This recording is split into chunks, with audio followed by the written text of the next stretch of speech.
नमस्कार, मैं विवेक और आप देख रहे हैं ताज़ा न्यूज़। दोस्तों, मध्य प्रदेश सरकार ने मध्य प्रदेश पुलिस के लिए एक अहम फैसला लिया है और इस फैसले की वजह से अब मध्य प्रदेश में कोई भी पुलिसकर्मी की मौत होती है तो उसकी पत्नी को उसके रिटायरमेंट की अवधि तक पूरी सैलरी दी जाएगी।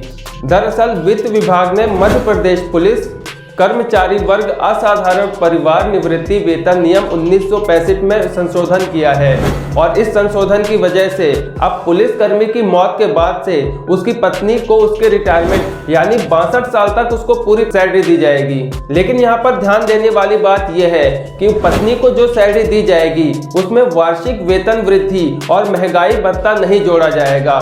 उसकी मौत तक उसकी जो सैलरी रहेगी वही उसके रिटायरमेंट की अवधि तक उसकी पत्नी को दी जाएगी। इसके बाद 62 साल की उम्र के बाद उसकी पत्नी को उसको दी जाने वाली सैलरी का 50% पेंशन भी दिया जाएगा।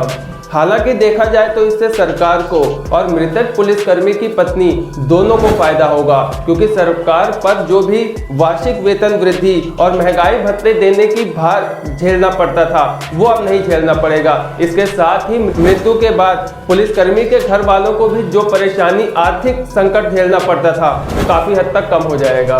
मध्य प्रदेश के वित्त विभाग के इस फैसले के बाद से पुलिस कर्मियों और उनके परिवार वालों को काफी राहत मिलेगी, क्योंकि उनकी मृत्यु के बाद उनके परिवार को संभालने वाला कोई नहीं होता है और सबसे बड़ी दिक्कत होती है आर्थिक संकट की। उनके बच्चों को पढ़ाना या घर को संभालना, ये सारी चीजें आर्थिक संकट की वजह से ही बढ़ती जाती हैं। लेकिन इस फैसले के बाद से काफी हद तक ये संकट कम हो जाएगा। हम उम्मीद करते हैं शिवराज सिंह चौहान के इस फैसले के बाद से बाकी राज्य के सरकारें भी इस तरह के फैसले अपने राज्य में लागू करेंगी। धन्यवाद।